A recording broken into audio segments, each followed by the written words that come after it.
I see some faces. I've seen Tim in almost 20 years, and of course Charlie and Monty and such. And I got to thinking for just a second, and I'm if I could just say something for like 30 or 60 seconds to you. On the way here, when I woke up this morning, I do a lot of public speaking and such, and throughout the last 30 years or so. But I got to thinking as I was getting ready this morning, taking a shower, and I was like, sure, I'm going to do an opening prayer and everything.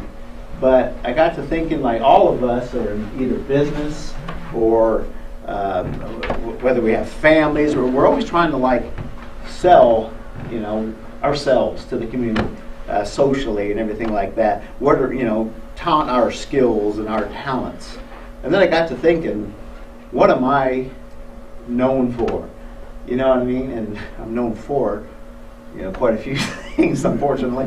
By a lot of different people. I've been in media for 30-something years, so I it's not always a fun, positive thing. But what's my talent? And why should I come here today? And what qualifies me to stand before you today and say a prayer? And then I got to thinking what I'm most talented with and for, and what my biggest, strongest skills are, is the fact that I'm a sinner. And that has, controlled my life for so many years. I'm a sinner in need of repentance.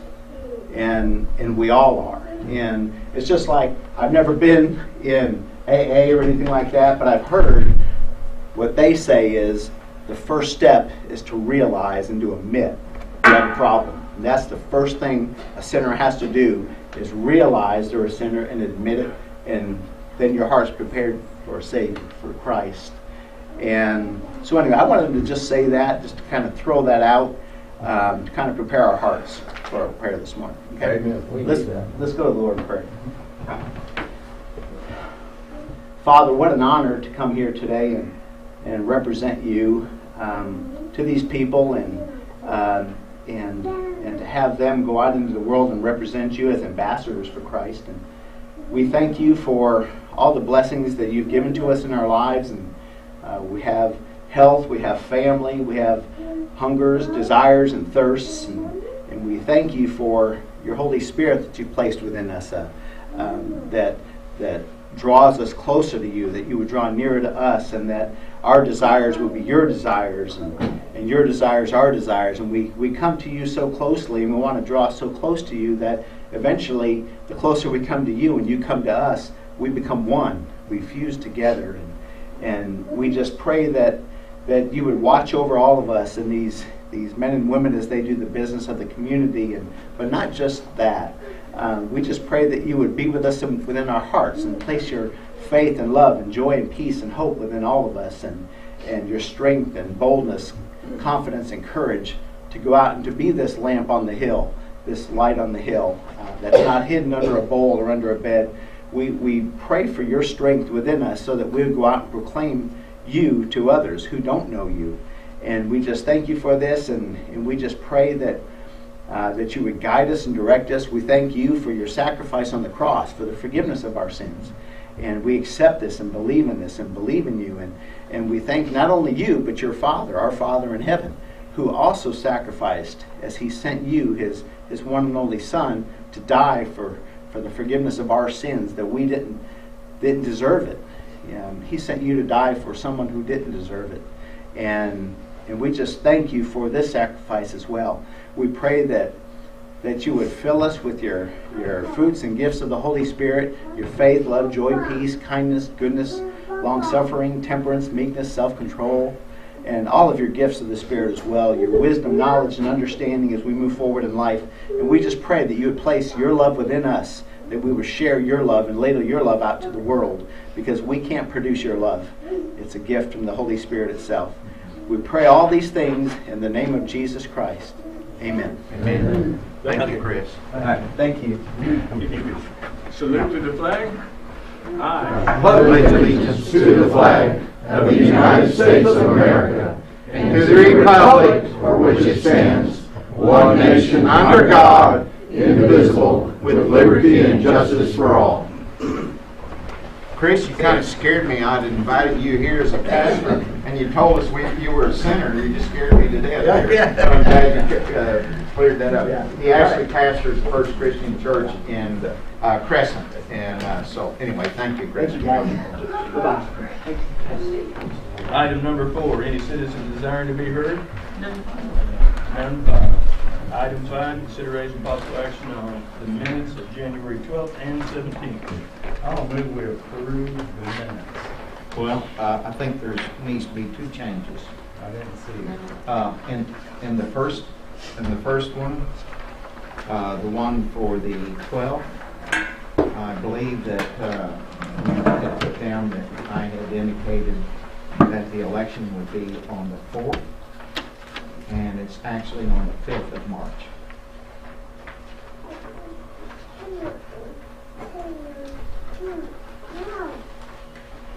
Sales tax will be held on March 5th. Okay, I apologize then. The next one on the 17th listed me as chairman. And of course, Mark is chairman, I'm the vice chairman. I don't know if that's just a technicality, if it means anything or not. Well, you chaired that meeting. I chaired the meeting, so, and that's what I didn't know. But when it said chairman and I'm not, so I appreciate the promotion. Well, I wasn't too happy with you, Mark, for not being here that day, but that's okay, so. Did you second the motion, Charlie? I don't know if I did or not. I'll second the motion. Okay. All in favor? Aye. Any opposed? Aye. Minutes are approved. Item 6, consideration possible action on the final plat of Cedar Creek Estate, 30 lots in the southeast quarter of 216 north and 2 west. That would be Welcome back. Thank you. We're here on the record. Good. How are you today? Doing good. Awesome. Doing great. I always look for the language on there. Private roads. Or Private roads. you're going to maintain them yourself. Yes, sir. Sure, y'all with those issues? Yes, I it have. has been to the office. I'll move we approve. I'll second. All in favor? Aye. Aye. All any opposed? I said aye. On the approved. Yeah, Yeah, okay. she got you. We're just waiting to sign. We need the special things. Yeah, it's like that. It's not seeing those.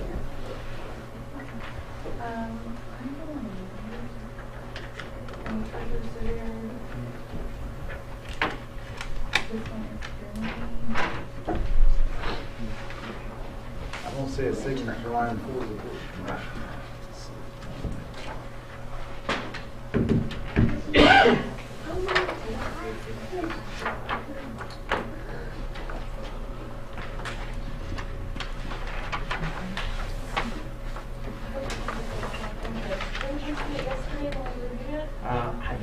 I didn't look for the signature line. I was just looking to make sure we don't responsible. Troy, do we have to stand on the signature line on these plats? Can we sign it anywhere?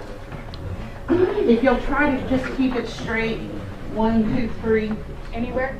Yeah. Thank you. We'll make it. Okay, try to keep it.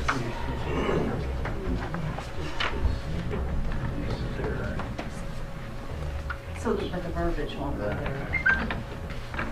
What about under here, because this is the line that tells me that the roadways are private and not maintained by the county? They're signing it. Go ahead and do it right in there and I'll somehow make that work. I'll sign it.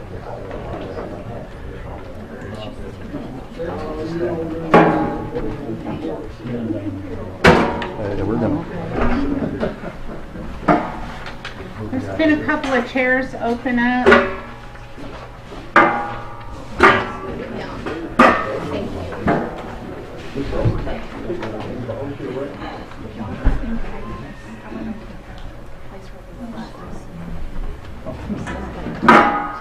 Good luck. Hope you get them all sold. Me too. How many lots is in there? It's 30 lots. They're all like just over an acre, but most of them are 1.5 acres. We have about 2.5 acres. And you got one sold already, I've right? already got one sold. Good, good. 3 sold. How many lots are in there? 30. 30 lots.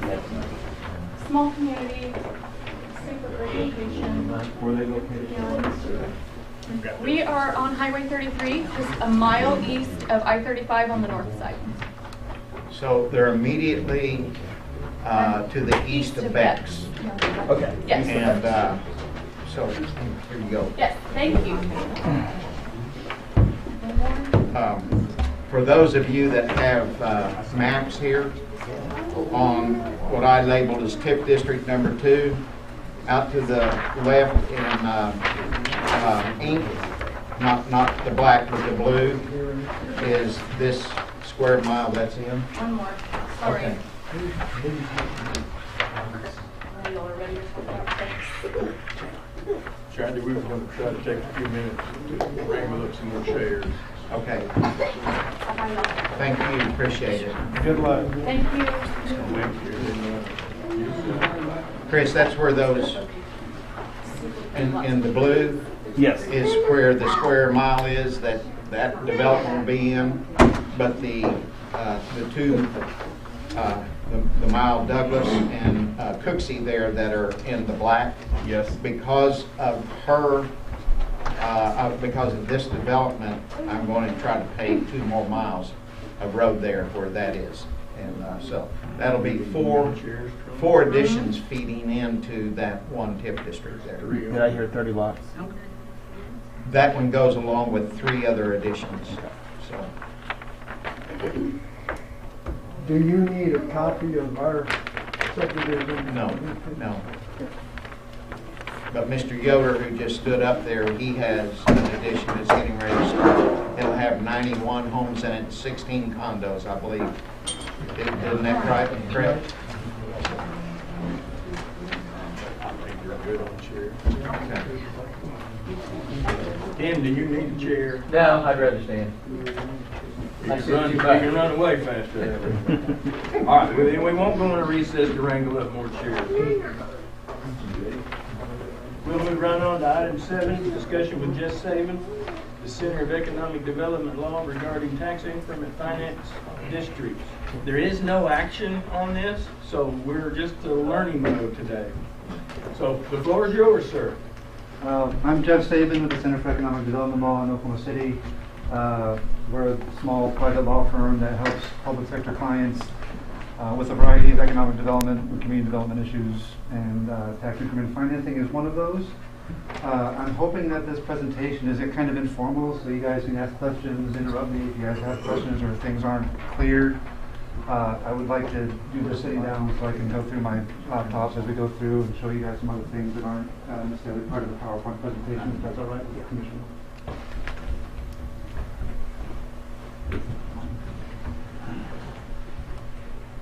So tax increment financing was first authorized by a constitutional amendment in 1990 that enacted Article 10, Section 6C of the state constitution. And that constitutional amendment authorized the legislature to adopt laws that allows cities and counties the ability to provide incentives, exemptions, and other relief from taxation in certain areas, including enterprise and investment areas. A couple years later, the legislature followed up on that authorization and passed the Local Development Act, which allows cities and counties to implement tax increment financing districts and tax incentive districts in areas that are determined to be unproductive, undeveloped, underdeveloped, or blighted. TIF districts are a tool. They're not evil or good in and of themselves. All it is a financing tool. It's supposed to be used, and there are legislative guidelines that say that it's supposed to be used only in places where investment, development, or economic growth are difficult but possible. It's not quite a but-for test, but it's somewhat close to that. The tools of the Act aren't supposed to be used where areas where economic development, investment, or development growth would have occurred anyway. And they're also not supposed to they're supposed to supplement and not supplant or replace other normal public functions and services. So generally, TIF is used to generate new employment opportunities. You see this a lot with industrial projects and large employers coming to the state. New economic activity and new investment.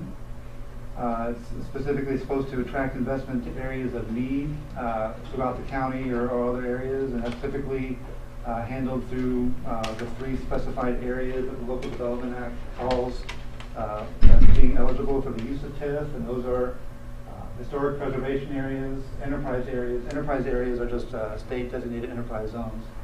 Or reinvestment areas. Reinvestment areas are areas that need public improvements to catalyze new development, or areas that might be, if not necessarily blighted under other portions of state law, areas that are in danger of becoming blighted due to a variety of factors. And those reinvestment areas require a certain level of factual finding to make sure that it qualifies. Whereas a historic preservation area is just simply something that's subject to state historic preservation, either zoning or some kind of a marking of some kind. And like the enterprise areas are just enterprise zones. So those are much more clearly defined in terms of eligibility.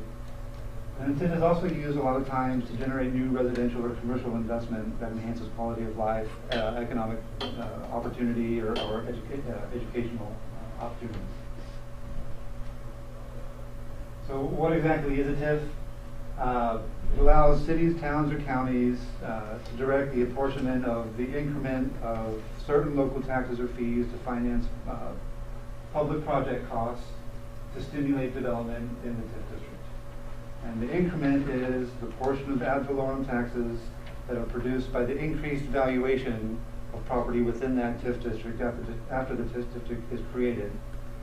It can also include a portion of sales taxes collected each year generated by the project, or it can be one or both of those.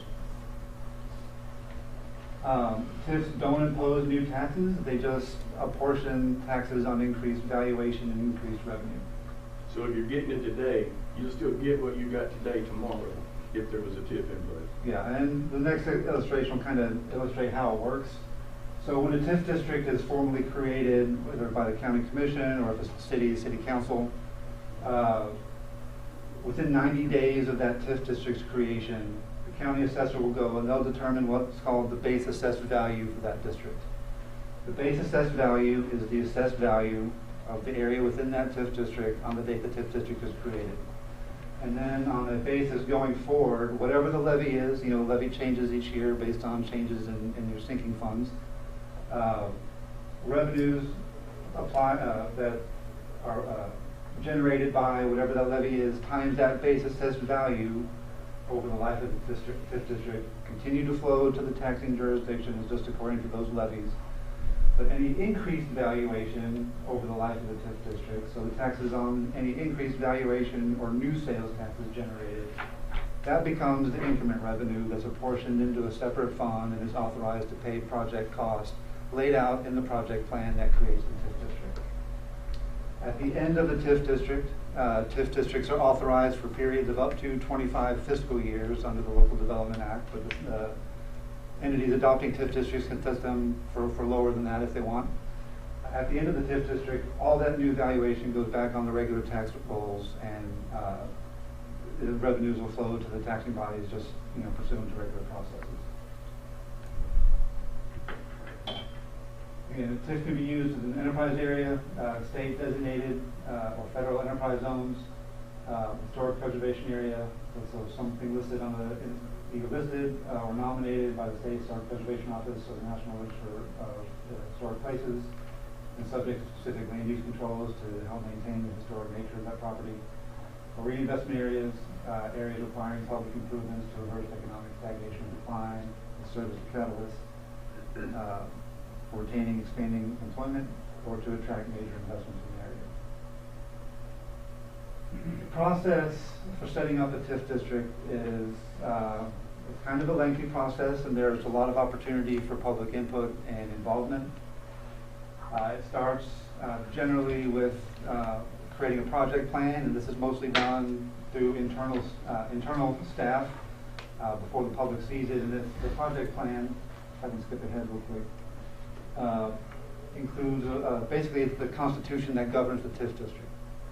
It sets up the boundaries of the TIF district, or possibly TIF districts if there's multiple, and the project area. The project area differentiates itself from the TIF district in that that's where those collected revenues can be spent.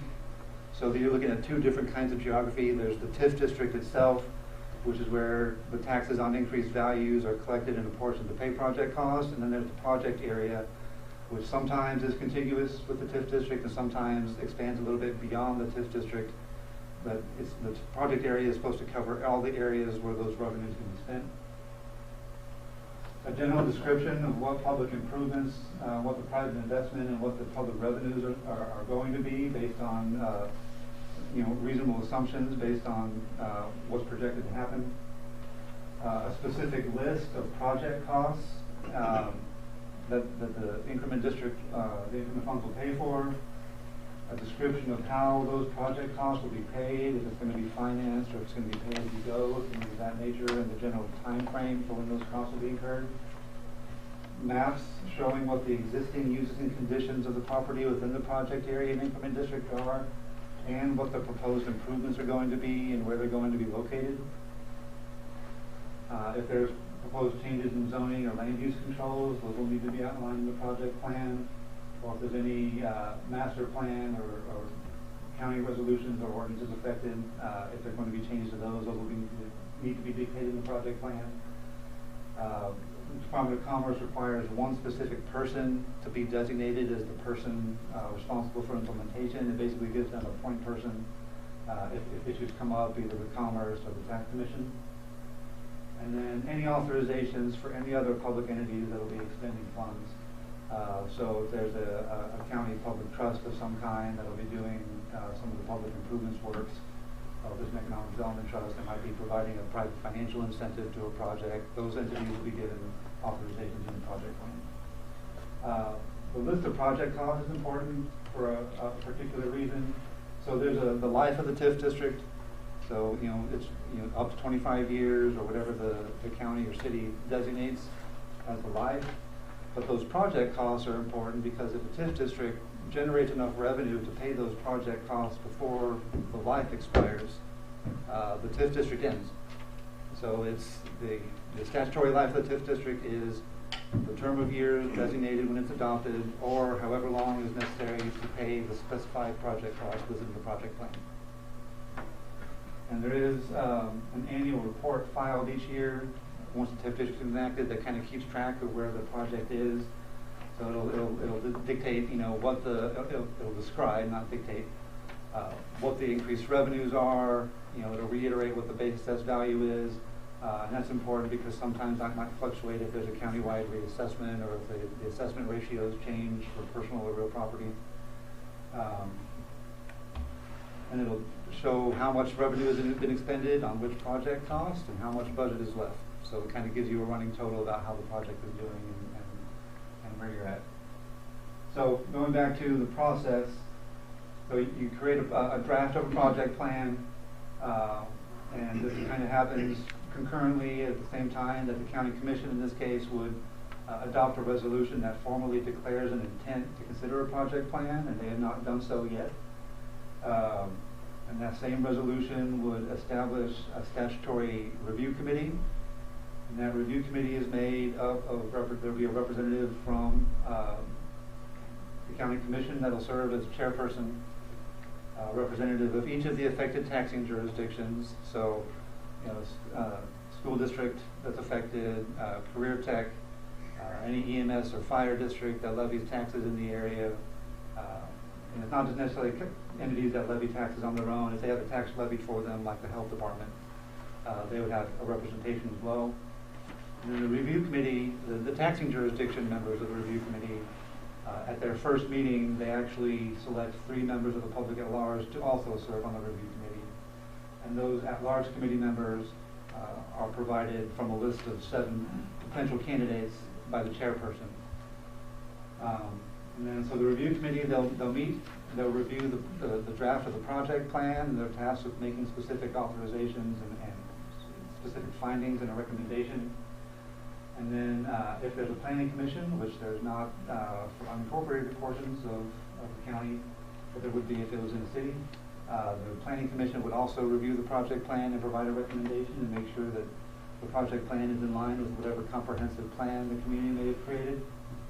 And then once all those entities have made their statutory findings and recommendations, the county commission will hold 2 public hearings. Those public hearings will be preceded by at least 14 days notice, both published and emailed to people who have signed up to receive notices for these kinds of meetings. The first public hearing is basically a chance, kind of like this, except we'll be presenting a project plan to the community and offer an opportunity for people to provide, ask questions or have those questions answered. And then the second public hearing, which has to be more than 7 days, so at least 8 days after the first public hearing, provides the opportunity for the public to provide input about whether they think it's a good idea or not, or whether they want the county commission to approve or not approve the project plan. Once those 2 public hearings have occurred, the county commissioners can put an agenda item on their agenda to approve a resolution that adopts the project plan and creates a TIF district.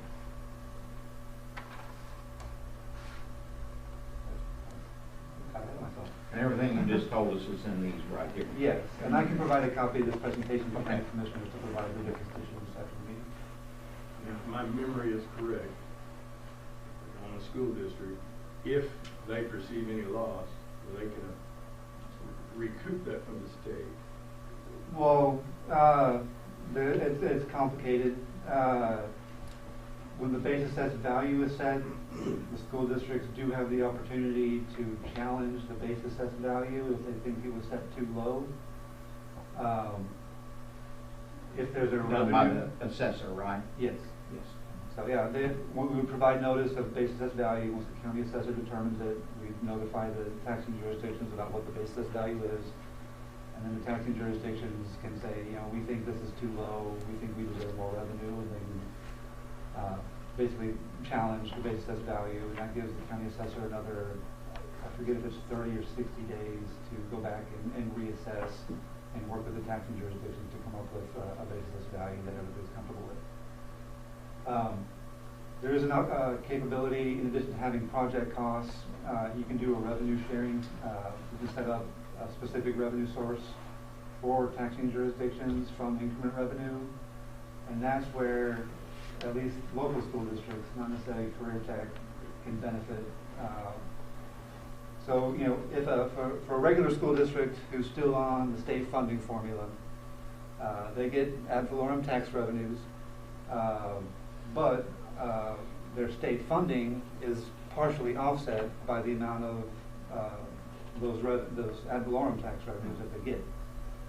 So in a lot of cases, you know, if you take out their sinking fund used to pay off their bond projects, and use only the amounts to use for their operations or their building fund, the net benefit that they get after those state aid offsets a lot of times is only, you know, maybe 10 to 20 cents on the dollar collected because of those state aid offsets.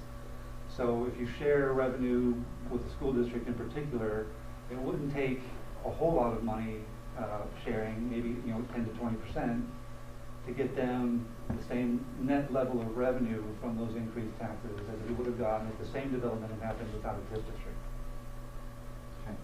And we'd have to do a specific analysis for each school district and where they're at on the funding formula to determine what that net benefit is and how much sharing would make them whole, basically. But that is something to consider, potentially.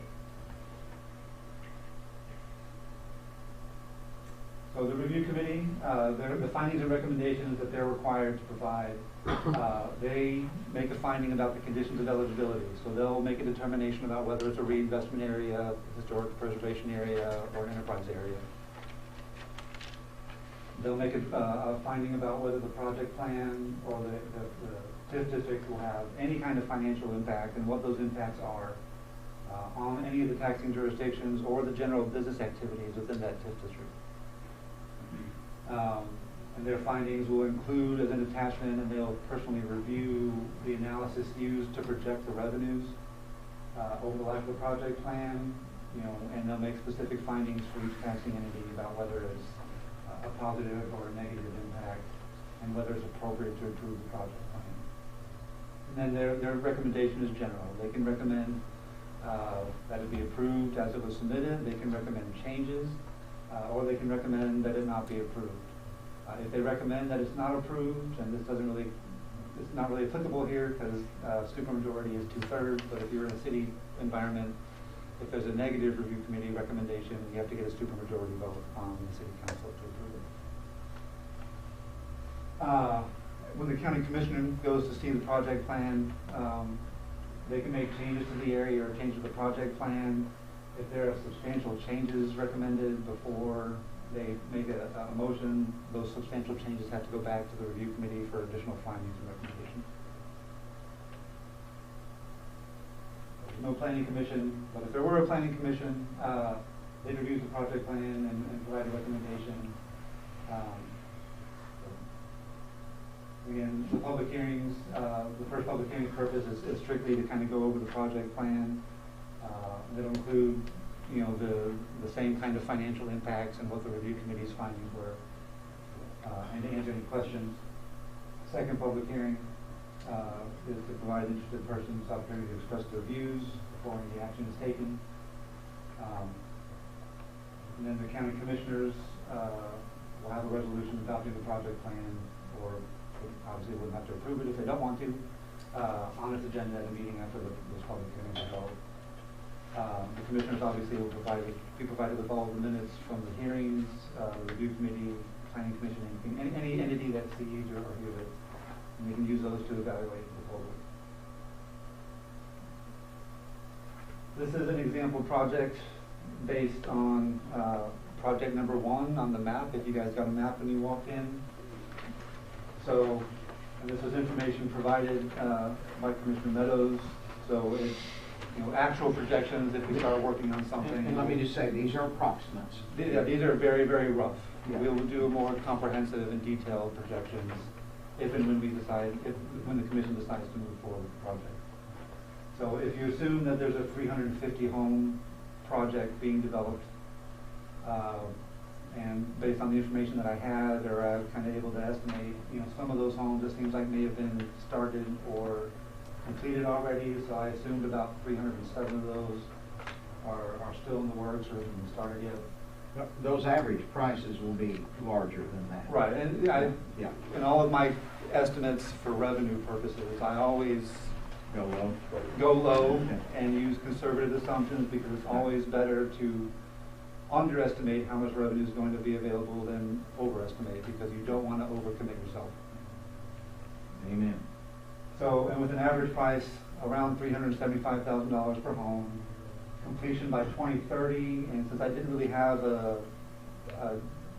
good assumption on how those will transpire over the next 7 years, I kind of assumed that there'd be like equal amounts of homes coming online each year through 2030.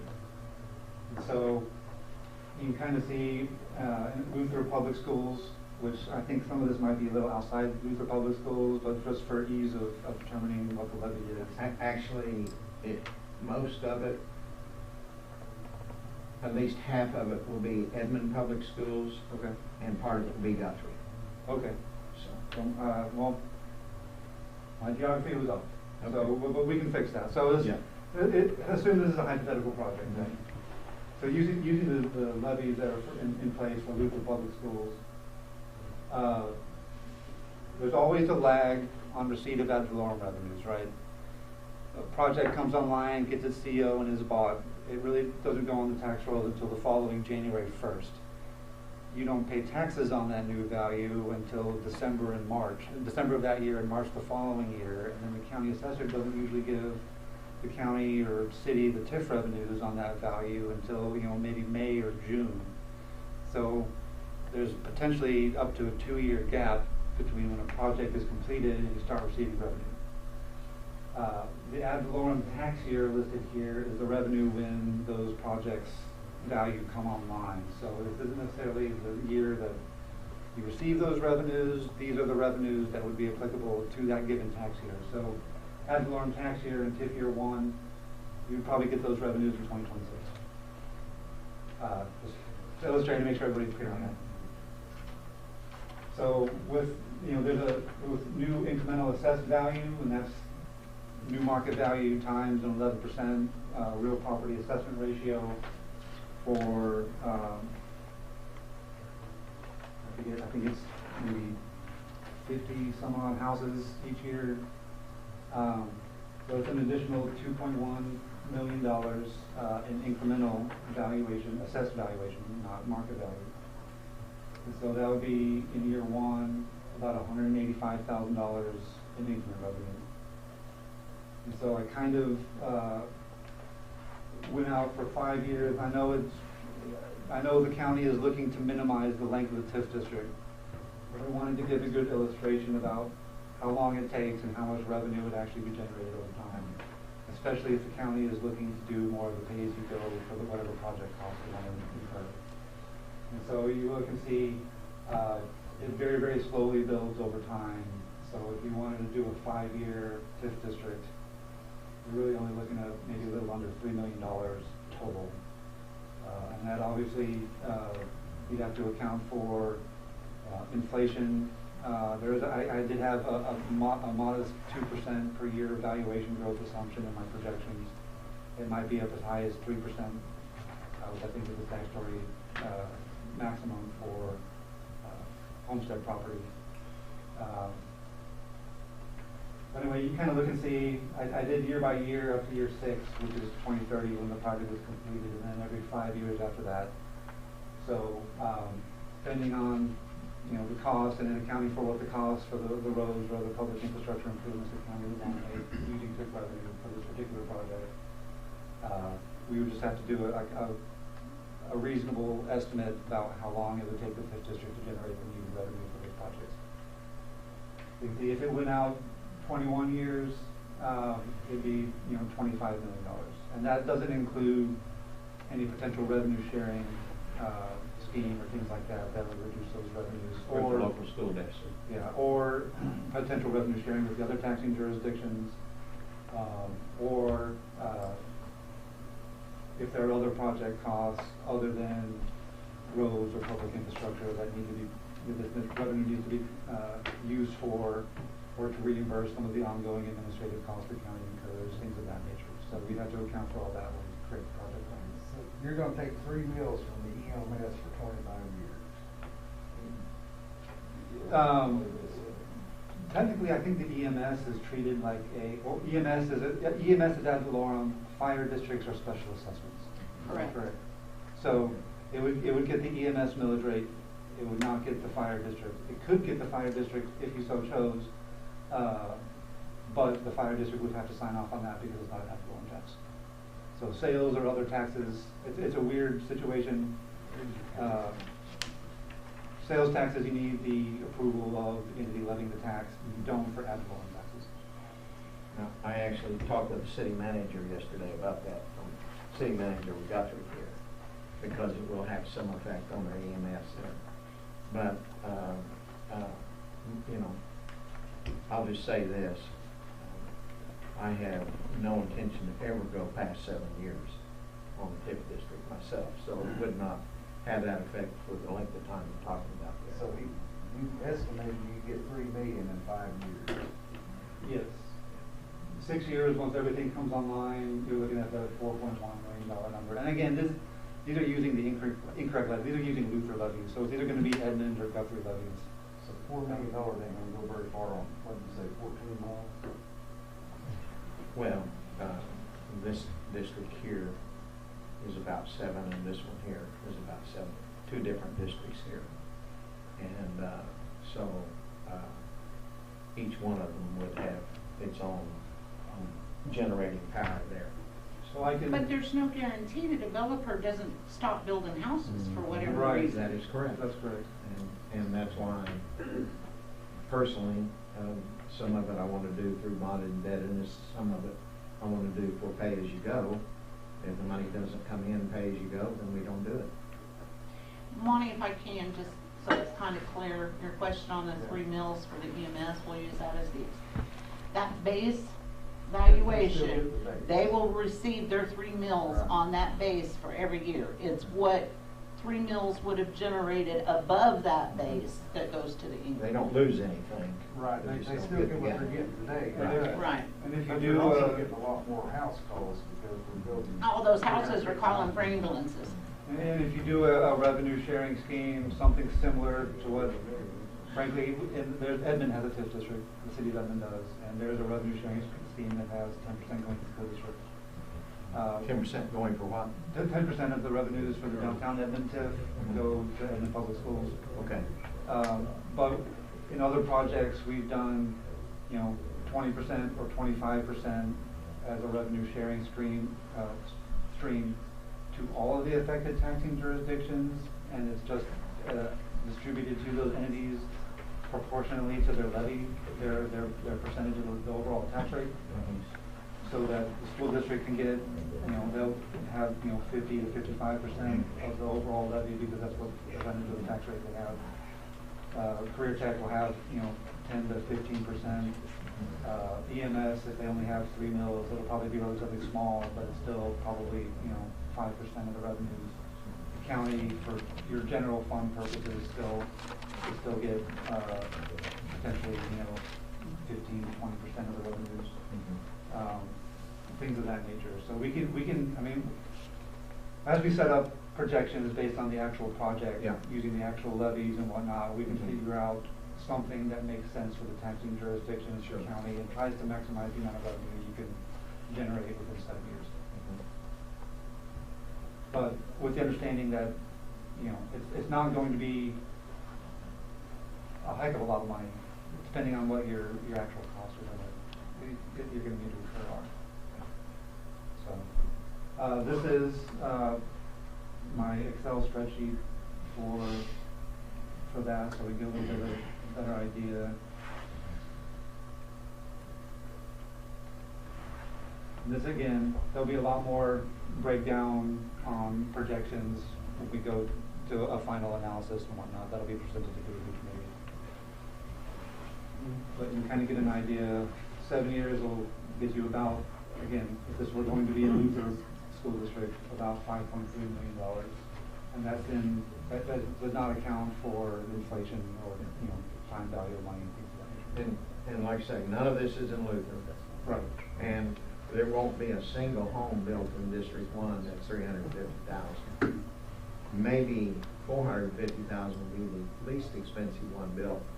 Some go way on past that. So and that are already being built and occupied. So as an example, Project 2.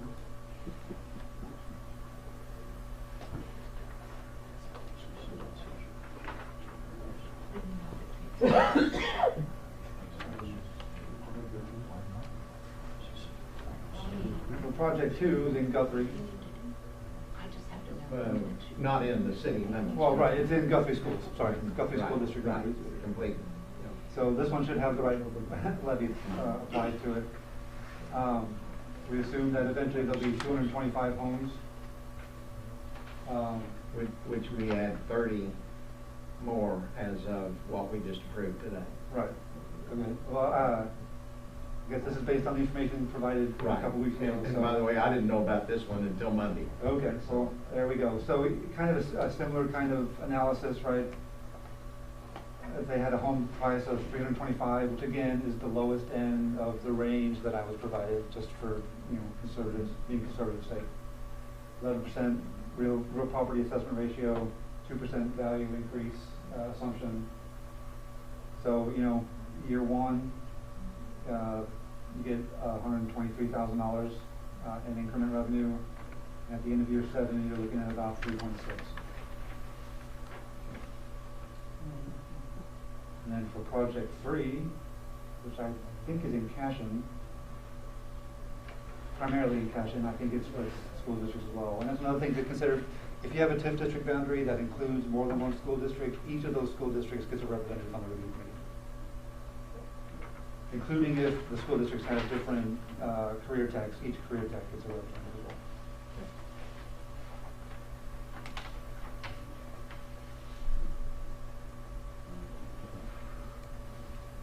So for Project 3, which was 150 homes, and again using the lower end of the valuation, $325,000 per home. After 7 years, you're looking at about 2.5 using these assumptions. And again, these are very preliminary, very rough estimates. If we're engaged to help the county draft up project plans for each of these projects, we'll work directly with the home builders and developers who are building these projects and setting up the project plan and getting accurate data on how many homes, how many have been completed, what the values are going to be, things of that nature. And we'll have a lot more accurate, not necessarily fully accurate, there's still going to be projections, but more detailed and accurate projections. Now, just for clarification and for reassurance, if hypothetically that the county engages in any one of those tips, that money can't be taken and diverted other places. It No. has to be used in there Yeah. for. Each TIF district, frankly, would have its own unique project plan and its own separate review committee because there would be separate taxing jurisdictions involved in each. And each project plan would have that specific list of project costs unique to that project plan, or unique to that TIF district, and would have a unique project area boundary that would restrict where those revenues from that specific TIF district can be spent. I'm just trying to reassure the public that that money won't be taken elsewhere to be used. Right, unless there's a revenue sharing scheme with the taxing jurisdictions, in which case, whatever share that was shared with them, those they're other already taxing involved. entities can use Right. for whatever purposes they see. Can you have multiple TIF districts at the same time? Yes, there are restrictions. There are valuation restrictions and area restrictions. The total area of all TIF districts within the county can be more than, I think it's 15%, both of the area of the county total can be in a TIF district, and valuation. So if you're, and that, the valuation is actually set at the time the base assessed value is certified. So if you have more than 15% of the value of the county as a whole in base values in TIF districts throughout the county, you can't do any more. And there are specific restrictions as well for individual school districts. School districts, you can't have more than 25% area or 25% value of any given school district within a TIF district. And if there are areas within the city, it increases to 35% the valuation, but still keeps the 25% of the school district. Of the city boundaries. Yeah. So, If I understood you correctly, EMS, which normally goes with the school lines, but either way, is affected. Fire is not. Is that what I understood? fire, yes, fire is their levy is a special assessment, not an ad valorem tax. So we have 3 actual fire districts. It's not fire departments, the actual districts. Woodcrest, Oak Cliff. Just the 2. Fire just Deer 2. Creek. Oh, and Deer Creek, who just came on. Yeah, okay. That are actual fire districts. So They would be their affected. millage would not be affected by this. But EMS would. But EMS is. And EMS is pretty strapped the way it is. Go ahead. That's really the end of my presentation, so it's open for discussion, questions that you guys have. This one that's on there right now. Yes. Is in District 1, so I'm the commissioner in that area. Yeah. And I would be more in line with a pay-as-you-go. So if we get into that, and I wouldn't be interested in 25-year, I want a short one as well. And we have an outlook of, okay, we can do these 4 miles of road or these 5 miles of road, but we're going to do pay-as-you-go. So we collect that money until we can do a mile. But at the end of the TIF, and of course I would spend all the money in that thing, but if it didn't do the 5 miles we originally planned, is that a problem? If it only funded 4 miles instead of 5 miles? No, it's not a problem. It just means that some of the proposed improvements described in your project plan, the TIF wouldn't have generated enough revenue to cover it. Okay. So then the project plan can be amended through the years? The project plan can be amended if you're increasing the budget or increasing the area in the TIF district or extending the term of years. It goes back through the same process as when it was originally created. So But under his scenario, it would be lessening the project. So let's say that we did this and, interest rates go sky high with the economy falls apart and the developer puts the brakes on and says, I'm not building houses right now. You can So- reduce the amount of area within a TIF or reduce the budget, and it's called a minor amendment, and that just requires a resolution of the county commissioners. It's only if you're increasing if you're doing a substantial change that increases the area, time, or budget. Here's what I'd like to do for the public, if you're willing. Is I'd like this board to ask questions that it has, and not limit it just to this time, but let this board ask first, since this is a commissioners meeting. And then if he's willing, I'll open it up to the floor to ask him various questions. But I would like to remind everyone, he is a guest here, he's not an employee, he's not under contract. Be nice to him. I have a question. So I have two primary things that concern me about a PIP. One, I don't believe personally, and one I would ever support should go beyond 7 years. I know that one of the entities has said 5 years, and that's all consideration here. The other thing, I don't think a TIF should ever be used to benefit a person's private property on their own property. It should be used for public access, roads to a property, not roads on a property or something to that nature. And so those are two things that are real important to me. Benefit-wise, obviously, when you pave a road somewhere out in the county, anyone who travels that road is going to benefit from that. Obviously, the people that live there and use it on a daily basis, they'll benefit more than the general public. But the general public's free to go out and travel anywhere they want, and they do sometimes. Then the other thing is, this is very beneficial to have roads paved. It helps keep school buses out of ditches. It helps for the emergency vehicles, the sheriff's vehicles, and other people to be able to get around. Fire trucks and other things like that, when they need to get around, having paved roads is very beneficial. And the other thing that I've been sharing with people, every time I can pave a mile of road, and besides these, I'm looking at 2 miles over on Luther Road, has nothing to do with the TIF. This is an ODOT project. But every time I can pave a mile of road, that is a mile I don't have to put a grader on. That's a mile I don't have to have a truck deliver gravel or shale to, and I don't have to put shale and gravel on those roads.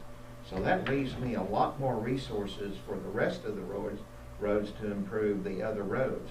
And so there's tremendous benefits to this, not only for the people who will use these paved roads the most, but even people anywhere in the district. I'm going to have more resources for their roads, even though they're not the ones that directly travel on those roads very often. So that's my thought. But who else, who would be most likely to oppose it? That's my question to you. It varies. All the issues about timing and what it can be used for are clearly policy decisions that you all are responsible for. There are legal authorizations constitutionally, including case law, interpreting the constitutional provision and the Local Development Act that do allow for private financial assistance. But like I said, TIF is just a tool. How you use it is up to the specific entities that are deciding to adopt it. So if you want to make sure it does not go to private uses, we'll spell that out in the project plan, and we'll make sure that there are no project costs for that. Yeah, you can Google TIF districts in California and you can see where they've been abused unbelievably.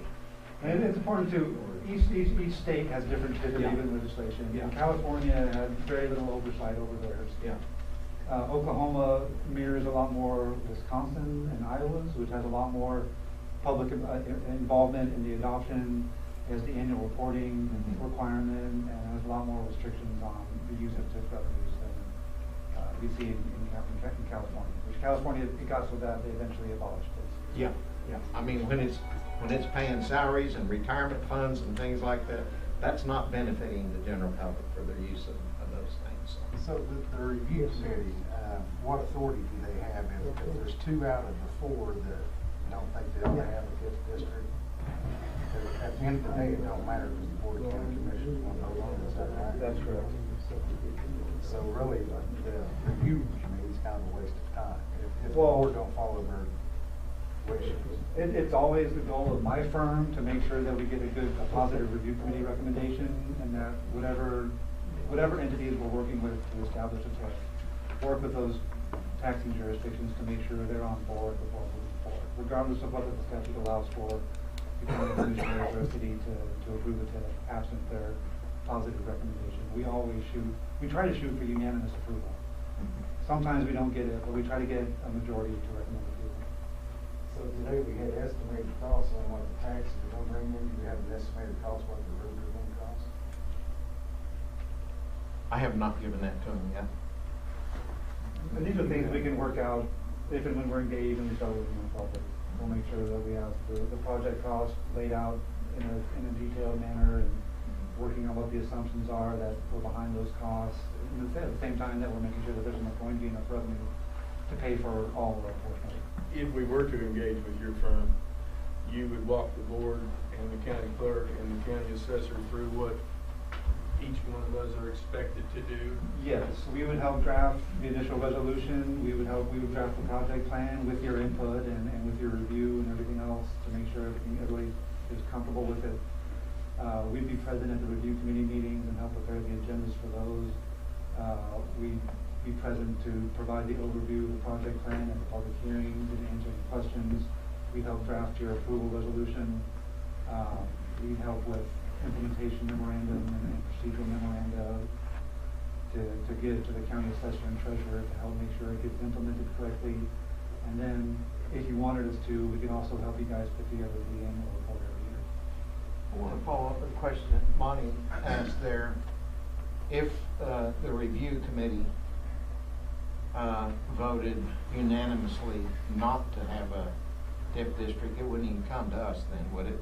It could still come to you if you wanted it to. Okay. You have the ability to move forward in the face of a... Regardless of what the review committee... This board could override whatever they decided. That's either correct. Fail or to pass. Legally, yes. We always counsel against that, but... I was of the opinion. It. I was of the opinion the review committee didn't want to do it. We wouldn't even vote on it then. So That would be a policy decision on the Yeah. commissioners. But not a legal decision. Correct. Okay.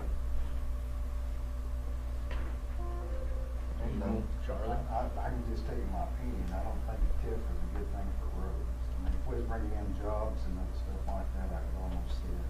See, I made a few phone calls on this one for District 1, and you have radial engines out there. Now, he actually has 5 businesses at that same location. FAA comes out, and he's doing a testing of new jet fuel. The United States is about to get new jet fuel, whether they like it or not. And so part of his companies does that. And he said if those roads were improved, I would hire more people. I would also try to get into more of that government testing. But he said right now, when the FAA wants to come out, if it's been raining, I have to call them and say, don't come out. The road isn't that bad, but. So the last ACOG meeting I went to, they had like $3 million. They just had to hurry up and get it spent. The only thing you can spend it on is walking trails or bicycles. I know. Drives us nuts. I mean, if we could get our legislators to change the laws on bicycle trails and walking trails, and make the game change. I agree. You're siphoning off transportation I money. got a lot of walking trails called county roads if they want to walk. Mark is our representative at ACOG, and I'm the alternate there. And we both go to those meetings, and we do all we can to expose some of the waste and the foolishness that goes on there.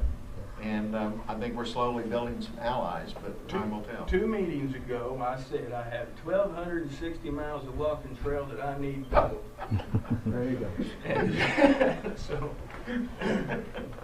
That was for the whole county. That would be a better way to fund the county road business. Yeah. I agree. All right. Well, are you opposed to allowing the public? I have no issue with it. Dr. Simpson, or anyone? I mean, that's. I was trying to kind of go with the entities that I know are here that have a skin in the game first. I just need to see more of the fine print. I've not seen enough fine print yet to And we're not asking for anybody's approval today. We're just learning. We don't even know how much money we're going to spend on the roads. We don't have numbers from the school districts affected. I think that's think it's a little premature. You know, it's a good education tool for the county commissioners and the public that maybe don't understand what a TIF district is. I think that's a good opportunity for, especially the less veteran commissioner on the council to have that education opportunity. Yep. But I need the fine print. And I will just say this, the cost of the road can be, it could be anywhere from $500,000 to $800,000 a mile, and part of that depends upon how much the commissioner does as far as the preparation of the roadbed and those kinds of things like that. And that's why I want to see the amount of money available, and why I want to do a mixture of some of it through bonded indebtedness so it can be done quickly, and some of it pay as you go, and because in all these areas here where I've highlighted in the dark black here where I'd like to pave these roads, I even have priorities of these roads, which ones need to be paved first and which ones could be paved as a pay as you go there. So you know, this was a very important learning thing for me today too, and it's been very helpful so far. I've got a question. The first threshold that had to be met, that this is a depressed area, a low economic area, in order for a TIF to even qualify.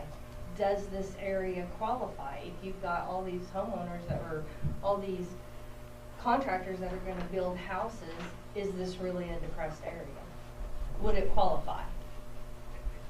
And we'll let the professional answer that, but the way I understand it, a lot of people read those bullet points as ands, and they're actually ors, right? And a blighted area, but they're or. And or. But if, the way I understand it, if at the end of this, improving the roads brings up the value in general of that ad valorem, then that's improving. Is that correct? Well, it's a little bit more involved. There are portions of the county that are in enterprise zones. And if they're in enterprise zones, those areas would automatically be eligible. The areas that are not, we'd have to qualify under as a historic preservation area, which is likely not going to be the case here. So we'd have to do a little bit more in-depth findings of fact to get it to qualify, or see if it meets the definition of a reinvestment area. And So you're not even sure 100% that this would qualify for it? Right. Yeah, we would have to do a factual analysis with the counties and county staff support to figure out whether it would be eligible, and then the review committee would have to confirm those findings. If I could ask you just briefly while we're on that, the facts would be presented for the review committee. The review committee would make a determination, but ultimately the county commissioners wouldn't have to follow that determination. So the county commissioners, for eligibility purposes, yes. So the review committee makes a finding of fact about eligibility. Okay. When the county commission adopts a resolution that would approve a project plan, they're required to make a lot of the same kinds of findings. Mm-hmm. So I guess if they disagreed with the determination, they'd have to provide a factual backing about why it does meet the definition of reinvestment area. Okay, so with a finding of fact, then the Board of County Commissioners could actually override the factual finding of the review committee. They would have to document it, yes. Yes, but they could. They could. Okay, and so who would they be subject to for oversight based on that? Anyone? Is there any other government entities that they would need to demonstrate that this qualifies, that this is actually eligible? No. I mean, they'd have to have their own internal records in case it's challenged. If the county commission decides to move forward in light of any opposition, frankly, and it's unlikely they would. I'm just any citizen can challenge the action that the county commissioners takes through a referendum process. Mm-hmm. So that would be the ultimate. Yes. Okay. Thank you. Good question, Joe. Early, when you started your presentation, you just kind of skimmed right over that but for that's in the act.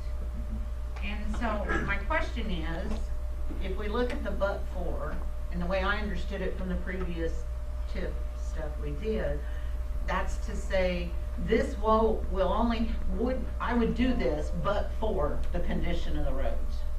So I'm not going to build this development because the roads are bad. So if that but for applies to this situation, how could we hit that if the plats for those developments have already been created and filed and the developer says, hey, I've already subdivided to build 300 homes? That, with the roads the way they are, there is no but for on that. It's not a strict but for, like Okay. it is in some states. It's Okay. economic growth or development is difficult but possible with the use of the TIF. So if the county would move forward, and that is a good question that would need to be examined Okay. by the review committee and by the county as they move forward. Okay. But one the thing about it- finding that you would need to make is that a portion of the project would either be accelerated or it would help guarantee some of those later portions being built. That might be a little bit more up in the air without these kinds of improvements. One thing about it, a lot of these developers have a very hard time selling their homes in those developments with these crappy roads that lead up to their entrances. And so I think that is something to consider there. That would be another finding of fact and things of that nature that would need to be explored by the county and the review committee. A way I'd kind of justify this in my mind, in this particular tip, I know there's some people who homesteaded out there. So they've been on those roads since we became state. Then you have other people who lived there 10 years. Now there's 3 developments going in. And the pressure on the Board of County Commissioners to pave a road, pave a road, pave a road is only going to increase by the more people that are there. So rather than necessarily making the people who lived there since statehood pay for a road, you're making those new people who are going to create that new demand pay for the road. Is that an accurate depiction? It's somewhat accurate, but at the same time, if the development were going to happen anyway, there is an argument that could be made that, yes, those new homeowners and the new value are going to pay for those roads, but they're paying for those roads at the expense of that revenue going to the school districts or other taxing jurisdictions. So if you guys remember, it wasn't in my presentation, but one of the guidelines for use of the act was that you're supporting and not supplanting your normal functions. So you want to make sure that there is a good, clear, realistic, logical argument that the project, if it would happen without a TIF, it's not going to happen to the scale or as quickly as it would be without it. And we averaged, I think, $3,601 last year per mile anywhere in the county. We managed to rob from Peter to pay Paul to pave roads here and there, gravel roads here and there, but it's nothing as great as this could be. Charlie, if I can ask, Mark, you mentioned that you've already had a business reach out about what a positive, what he could do. Charlie, in the areas that you've lined out, have you had any commercial discussions? These are all residences. I'm not going to say that there might be a person who runs a business out of their home there, but that's not a real. But nobody's reached out No. about wanting to build a commercial in this area? So Mark, on your business out here, would that not qualify for an industrial access grant? I don't know. I hadn't even called. His name's escaping me, but you know who I'm talking about. I mean, it sounds like to me that'd be a good fit for if he's got 4 or 5 businesses in one spot. And just to be clear, he didn't reach out to me. I reached out to him. Reading the law, if there's a business in there, they have to be represented on the review committee.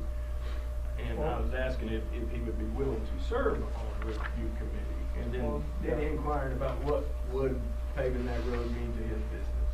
Yes, businesses within the TIF aren't required to have representation on the review committee. One of the 3 at-large representatives on the review committee is required to be someone who can reasonably represent the business community within the TIF.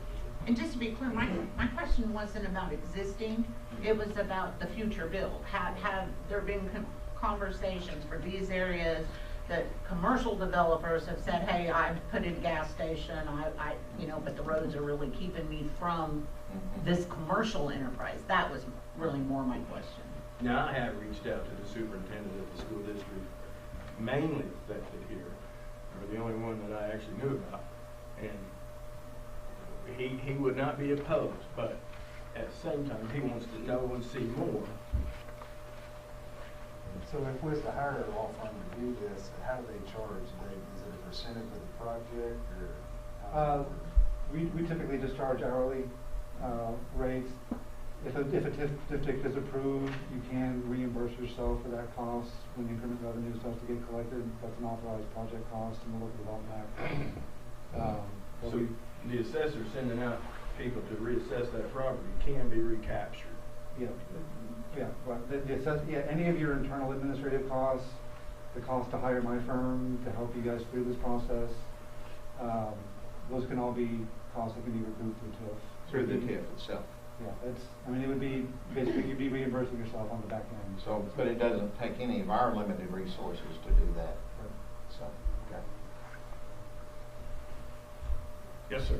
Just a simple question, is there a resource at all available for those of us that are new at this stuff to get a handle on the TIF, particularly as it's related to Oklahoma law? The Department of Commerce, and their list of incentives on their website, have a pretty good description about TIF. I can provide some more resources, and again, I can provide this presentation and things of that nature to the county commissioners, and they can disseminate it to y'all as well. Thank you.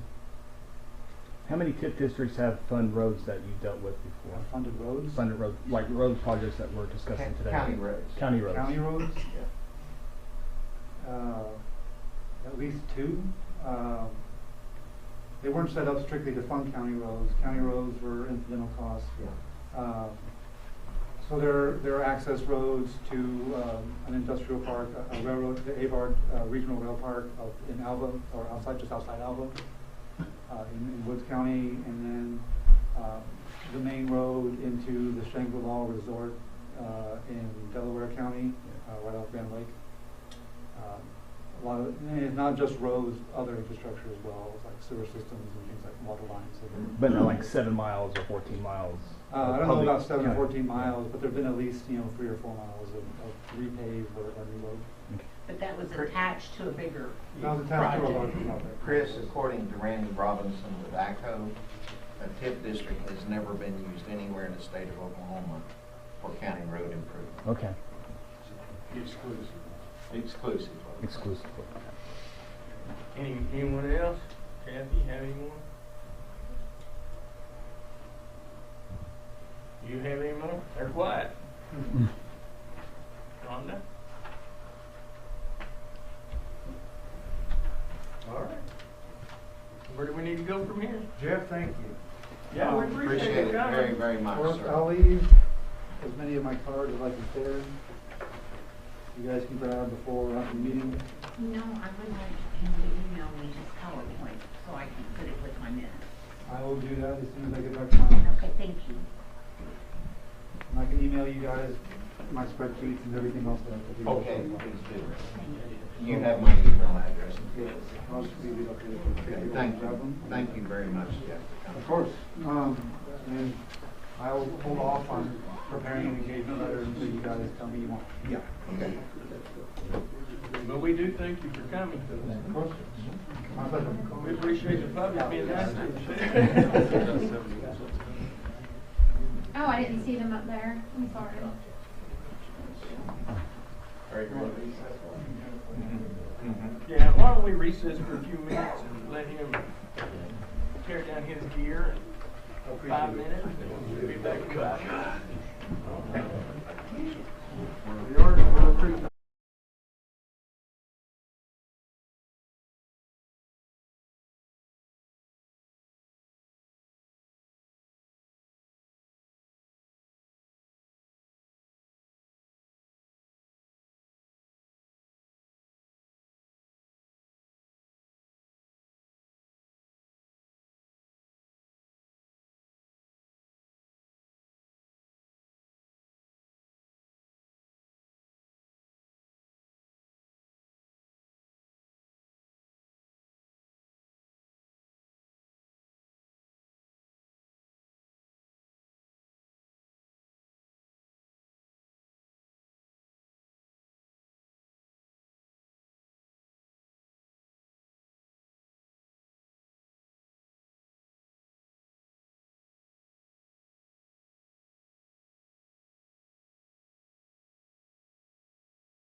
Reconvene this meeting from recess. We are on agenda item A, which is consideration possible action on interlocal agreement with Cottonwood Estates, whereby Cottonwood Estates will donate $10,540 to District 1 for rock to be placed on St. Clair Road. Motion we approve. Well, the only role we have is having it hauled out there and spreading it. Not a bad deal. I'll second the third motion. All in favor? Aye. Any opposed? You got a check.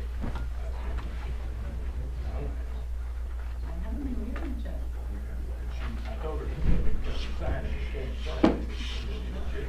So we won't do this until we get the check. Right. Item 9, consideration possible action to appoint the following members to Sooner Fire Department Board: Wes Rose, Greg Freese, Curtis Stewart, Bruce Harvey, David Franklin. So just to bring the board up to speed, in December of 19, Sooner Volunteer Fire Department had petitioned and it was approved to move into as a Title 19 fire department. This allowed them to take advantage of the volunteer pension plan for the firefighters. At that time, this board set the governing board for Sooner Fire Department. And it just kind of got by that this board was actually supposed to do all the reappointments, etc. So we're just a tad behind on that, but based on the schedules that they were appointed initially in December of 19 is where those new term dates come. Since December of 19, Aaron Jones resigned and Dustin Thomas resigned. So we currently have 2 empty seats. Curtis Stewart submitted to fill one of those positions, as did David Franklin. I emailed you their information. Any discussion? I don't have an issue with it myself. It reminds me of the hospital when they realized that the hospital board had not been being appointed by the commissioners, and when Leon Batter found that out, and in some disappointment with the hospital board over a 4-day period of time, threw all 9 of them off, put 9 new members on, and then we got into the regular rotation of appointing, retaining or appointing new ones every year after that. Of course, we don't have to worry about that anymore because the county no longer owns the hospital. Thank goodness. Monty, did you make a motion? I will, I'll move to approve. I'll second it. All in favor? Aye. Any opposed? Any signature? All right, item 10, consideration possible action on contract with Red Dirt Assessment LLC for data input at the assessor's office for a period of February 2024 to March 2024 in the amount of $7 per parcel. That's what you're hanging around for. I thought you were here to learn all that stuff. Yeah, this is just the extension of the previous contract we signed. We just recently learned from OTC that we actually have till March 1st for the completion of data entry for visual inspection year 2024. So we would like to continue to use their services through that date. I'll make a motion we approve. Second it. All in favor? Aye. Aye. Thank Any you. opposed? Thank you, Mary. Item 11, consideration possible action on detention transportation claim for December 2023 in the amount of $351.65. I make a motion we approve the claim. Okay. I'll second. Sheriff in favor of this, you think? Yes, sir. All Okay. in favor? Aye. Aye. Any opposed? 12, consideration possible action on juvenile detention service agreement with Oklahoma Juvenile Justice Services for fiscal year 2023-2024. So it just recently came to OJJS's realization that they did not send us a new contract for this current fiscal year. We also didn't realize, because we deal with so many of them, they'd had their admin person, is no longer there, so I think it just kind of got lost in the shuffle. This is for, they operate the detention center in Garfield County. We do have juveniles detained there currently. So this will be to contract through June 30th. I'll move with approve. Second. All in favor? Aye. Aye. Any You can't opposed? really utilize them. We ought to have it. Yeah.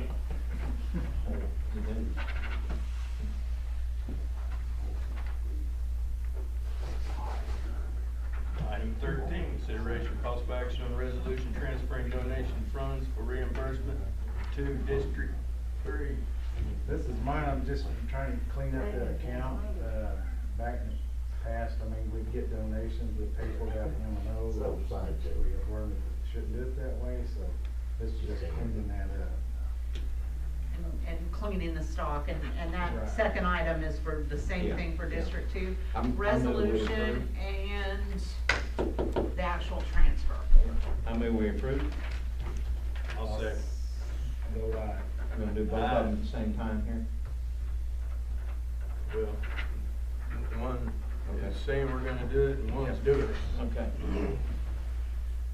And that's only on item 13. Right, right. Item 14 is consideration and possible action on a resolution transferring donation funds for reimbursement to District 2. I'll move for approve. I'll second it. All in favor? Aye. Aye. Big time. Troy, thanks for helping me get that. Yes. done. You're welcome. Appreciate it very much. Item 15 and a half is take all that money we just did on 13 and 14 and give District 1. I actually have nothing on item 15 for requisitioning. I do have an item 16, receiving officer appointment for Mall Fire. All right, item 16, consideration possible action on a resolution appointing receiving officer for various accounts. Lane Garrell is the I'll make a motion to approve. I'll second. All in favor? Designate by aye. Any opposed?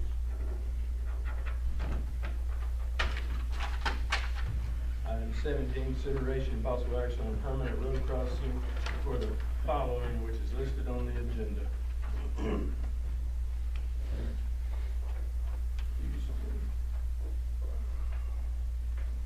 Move we approve. I'll vote aye. All in favor? Aye.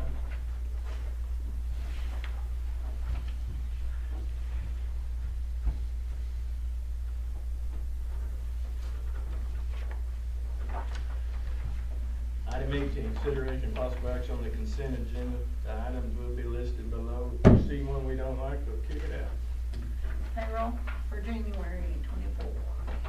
Here's the first one we don't like, right here. Well, that'll get you strung up by the end of the day. I move we approve. I doubt it works. Last to the end of the day. Exactly.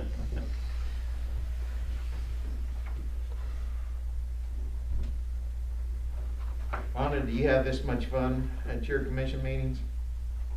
Good.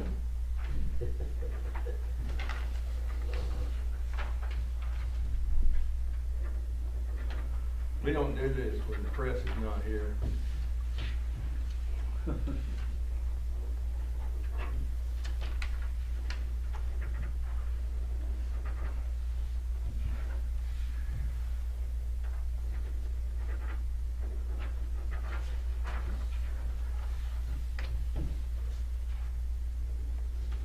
Did you want to come up and help sign?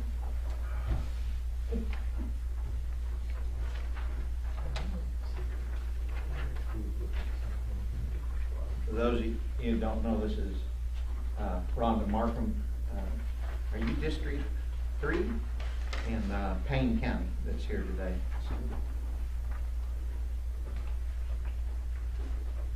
And you probably need to get to know JR over here too.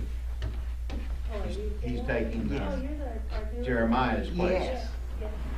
I didn't think you wanted me to introduce you in the beginning. I thought about it. Oh, no, that's good.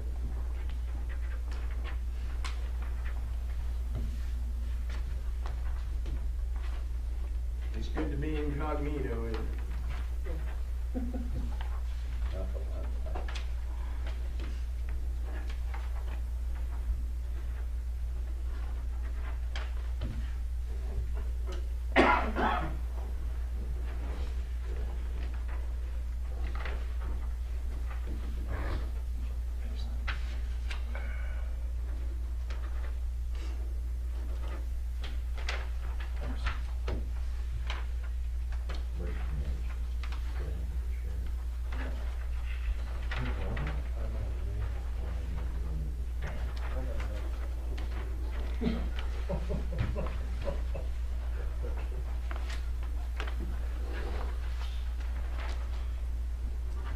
You know, I've kept these in order. If they're out of order, it's their fault.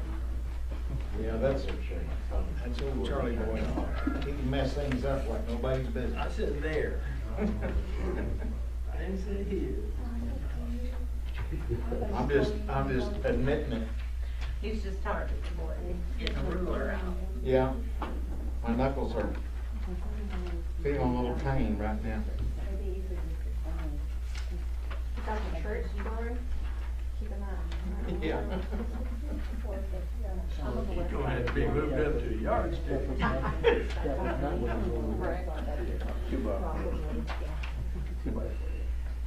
But he insists on having one of those meters because he loves the metric system.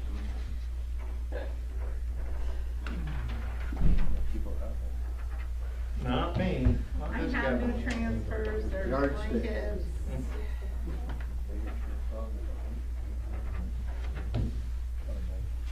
You can have all those, Charlie.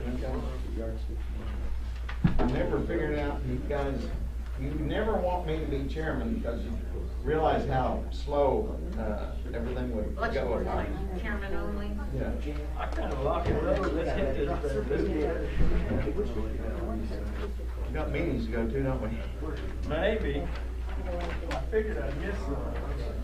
That CODA conference, which they don't do a good job of advertising their money, it sounds like a good deal. Randy's gonna do a presentation over transportation taxes, how it works and how where the money goes. The commissioner breakout. So if you remember last month, I had just forgot to bring the form we approved, except for the alcohol tax, so I just need that one re-signed and then the new one.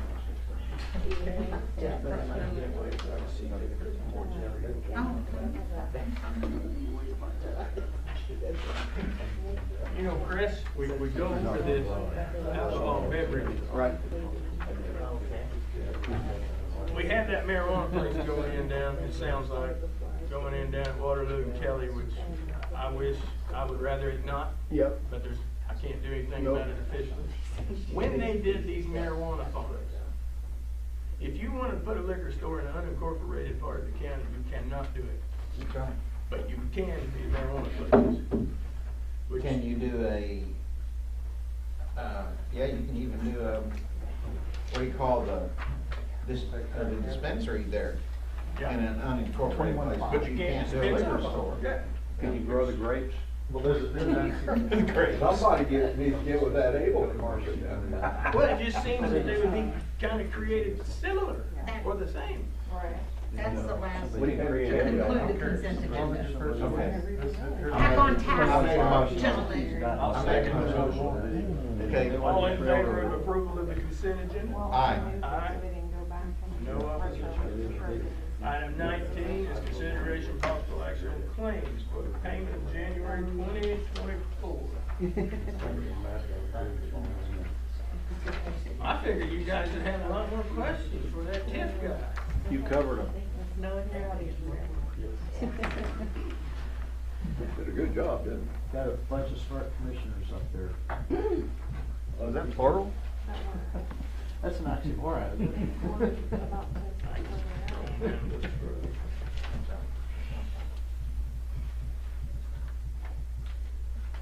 I had a guy tell me one time, anyone down enough to want this job ain't smart enough to have it. I believe exactly. I'm not insane anymore. Were you gonna email us? I don't know when you officially start, so we know how to get a hold of you. This marijuana thing, I can tell you, is gonna generate Oh, hey. questions. I hate the discrimination, man. Anybody can go in the liquor store, but nobody can get, I mean, you gotta go through all kinds of rigmarole to go to the hospital. I mean, it's discrimination in my book. I think you found your way. I think you're wrong. You don't think it's discriminatory? Well, Mike, they won't even Mr. Rowley, allow we're still in official meeting. a liquor store in an unincorporated area. Correct. So that's the only thing. But, you know, I'm just a regular citizen, Yeah. and I can walk into a liquor store and I can come out and I can get drunker stuff. Yeah, no, I see what you're saying. It's not discriminatory. I'll make a motion to approve the, You can walk out here on the sidewalk and buy marijuana, you can't risk it. the claims. Yeah, but you get busted. I'll entertain a motion for a second. I'll second. I'll vote aye. Aye. How about item 20, consideration of possible action on purchase card payments? Yes. Well, they didn't spend a lot of money. I'll move we approve. Okay, I'll second. All in favor? Aye. Comments, announcements, questions about the Board of County Commissioners? Go ahead. I have a question, Charlie. I gave you the information on the 30 by 30 proposition that was passed. Has anything been done to get that to where it's available to us online, or is that? I'll talk to Troy about it and tell me again, you said we I'm don't working to really. find a place to put it. I don't just have the, I can't just stick it, Yeah. I need to, and I just haven't actually found a Rhonda? place to where it'll stay. If I do it in the news flash, it just goes away as time goes on. And I don't have just I don't know that I can create just a 30-30 by page Well, type. May I make a suggestion that if it's possible, the webmaster of the website could set up a page that's for? Well, that's what I'm saying. Yeah. I'm not sure. A On page the- can be set up. I will discuss with the commissioners whether it's appropriate for the county business website to have a dedicated page to that.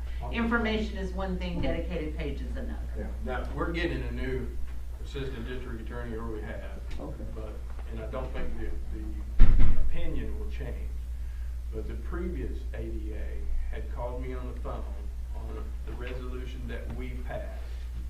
And it dictated, and I'm going loose off memory, that any changes that anyone wanted to do on putting any kind of right of way into the trust had to come before this board for permission.